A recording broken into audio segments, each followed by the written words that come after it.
Couple days in so far, how has practice been this week?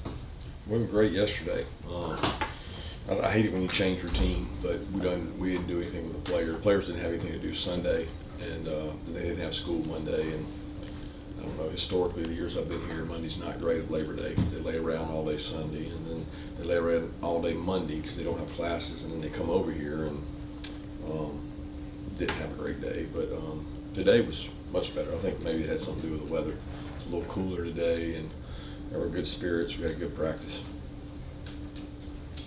Yeah, Coach, I think I saw 13 true freshmen made their debut on Saturday against Clemson. What does that say about your program, and does playing time get used against you on the recruiting trail? I don't know about playing time. I think we can disprove that with the guys that have started and played.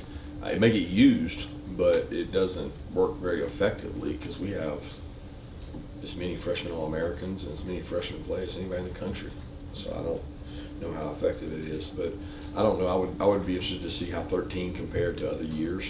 Obviously, the type of game you play in would dictate that. Meaning, last year we probably had more than 13 play because of the score and the differential. A couple years ago against Clemson, we probably didn't have many. I know one that did, but I don't know many more than that one. But every year it's different. It's about their development. I think so many freshmen across the country right now are so caught up in, am I going to play? Am I going to play this week? Am I going to travel? What am I doing? Did I make the right decision? Because all they got to think about is the alternative of where I can go. And if you just be where your feet are and get better, you'll come out on top in the end. Coach, kind of follow up on that. How much more are freshmen more ready to play now than maybe they were 5-10 years ago? Oh, they're not. They're not? Oh, no. They're having to play out of necessity. Having to play out of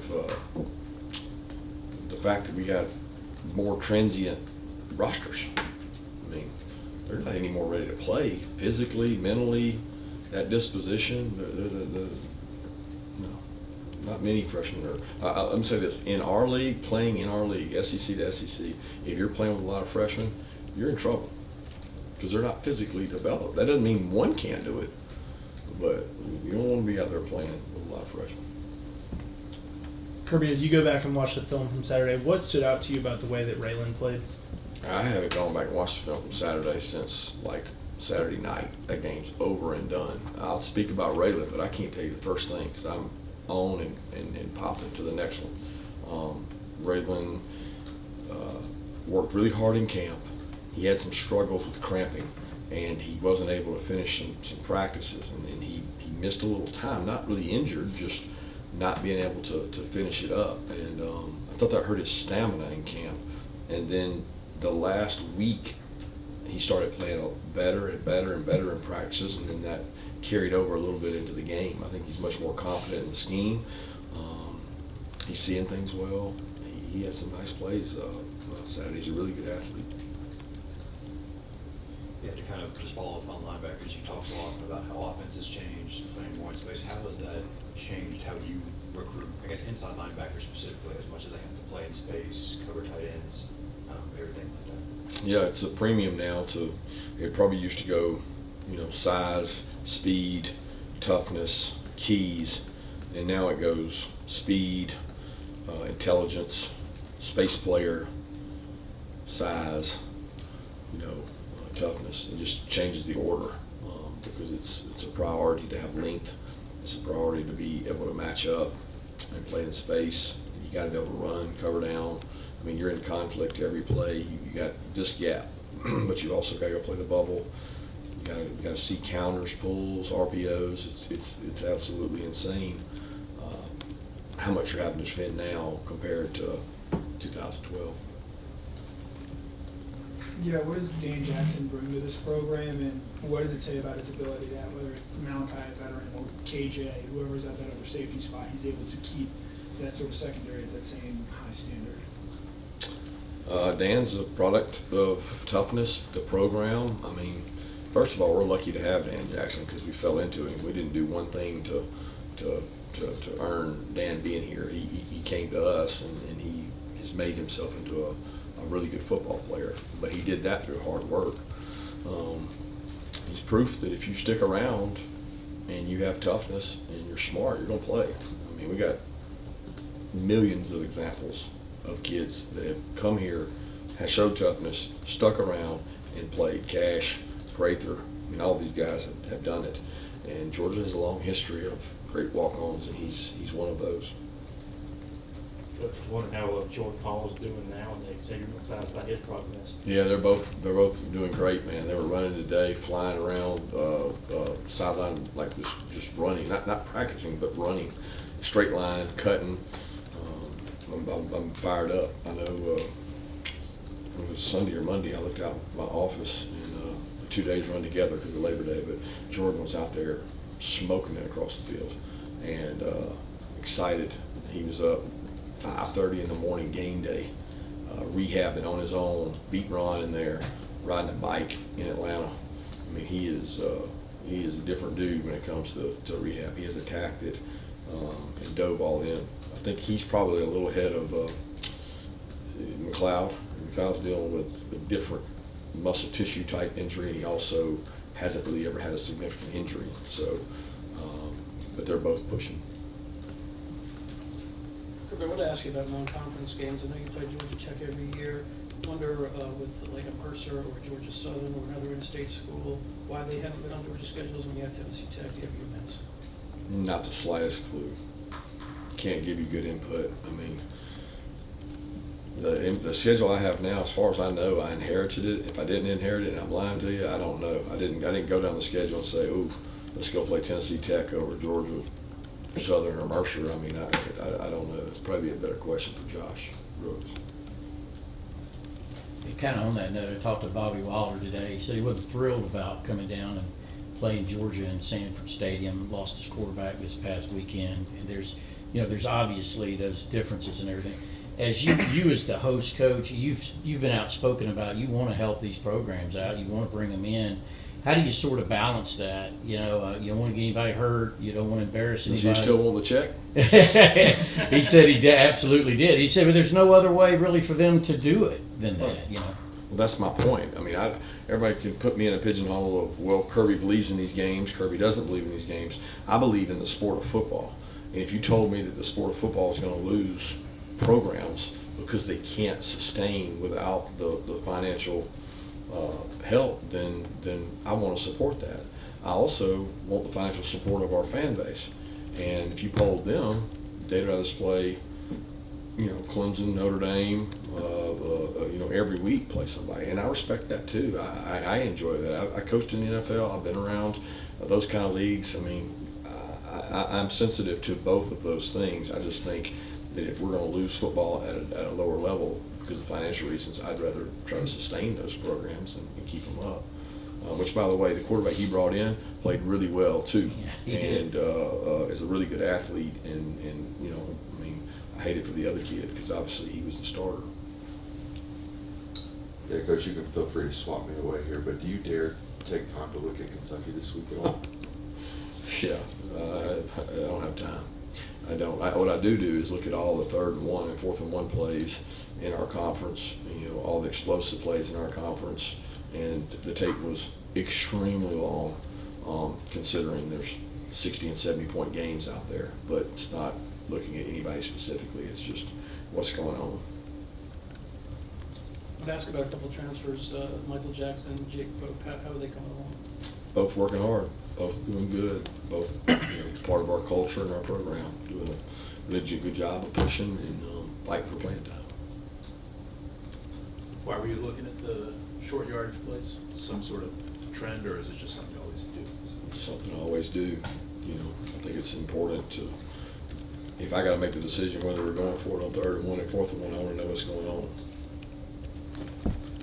You mentioned the work that Hall and McLeod are getting this week. What are Joenel, Warren Brinson, and Mykel able to do this week, and what specifically is it that Joenel is dealing with in terms of a pull? Yeah, it's a soft tissue injury. Joenel practiced and did everything today. I wouldn't say he was 100%, but he practiced and did everything. Warren did some things, was out there, moved around pretty good. I would say that Joenel's ahead of Warren, but Warren's got a shot. Mykel's out there, watching our guys doing rehab. being in all the walkthroughs and things, but he's not participating. Yeah, will Trevor Etienne play this weekend? Again, we don't talk about it. So it's not something that I share and talk about. Respectfully, respect your question. Yeah, it seems like I always take the bullets on this, but on the going forward, you're about the availability reports start Right. next week. So if a guy is suspended, you have to declare somebody's in or out, right, by Wednesday. Will you, at that point, 'cause I think this past week you might have told ESPN that I didn't Trevor tell was ESPN anything. was I don't talk to suspended. ESPN, so don't put words in my mouth, Jeff. I didn't say that. You said I might. Holly have. McGrath said that you said. I haven't talked to anybody. Yeah, so I just wonder. I mean, Not you know, giving like if, anybody any more information than I give you. So I don't tell them anything. But about as I understand the availability report when it was discussed, there was a debate about whether you had to put that on there. I think you're talking about a non-injury reason to not be playing, like a kid's got a death in the family and he's not going to be at the game because he's got to go to a funeral, or he's suspended. You have another category there that you have to report that they're not going to play. And there was a debate about that. I think it ended with you do have to put that, but there was disclosure to me and to several coaches in the SEC that were concerned about what the speculation will be. Because if you put them in that category, what are you immediately going to assume? yeah, That they're what? Yeah. That they're suspended. Yeah, and I don't think that's fair, you know what I mean? Because Yeah. you could be an assumption that it's wrong. But I think you do have to disclose that in there. I'm not 100% accurate on that. We haven't had to worry about it because we're not to Kentucky week. And like I said, Ron's going to handle the entire injury part of that because I don't want anything to do with the injury part of that. But following up on that, your impetus for not wanting to declare like it's a suspension or whatever, is it gamesmanship? Is it like you just don't No, want the it's not opponent to gamesmanship know? at all or- for me. It's a kid.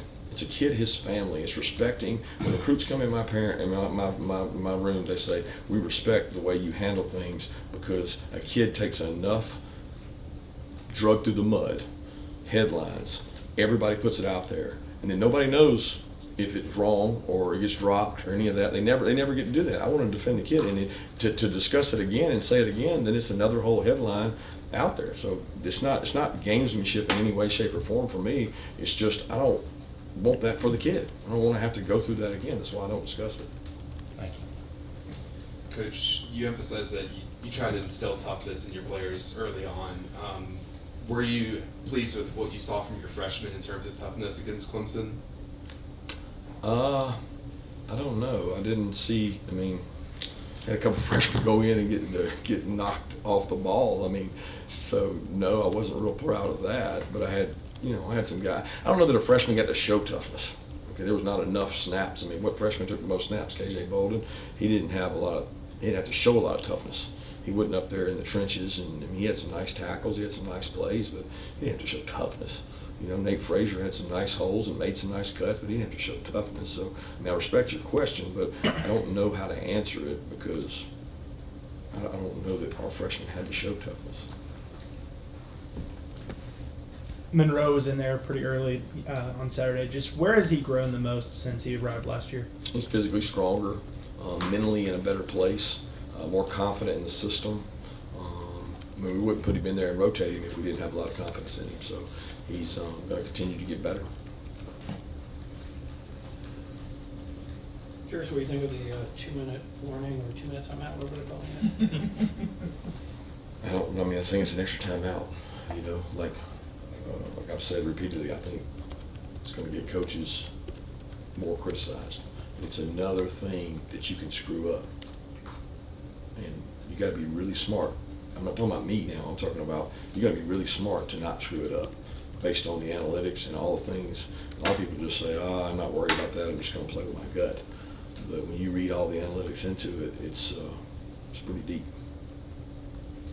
Yeah, because you have someone on staff that's sole job is to pay attention to clock management or anything like that, or is that Yeah, all? we got 3 or 4 people on staff that do that, and I think it's really critical that you got people covering your back.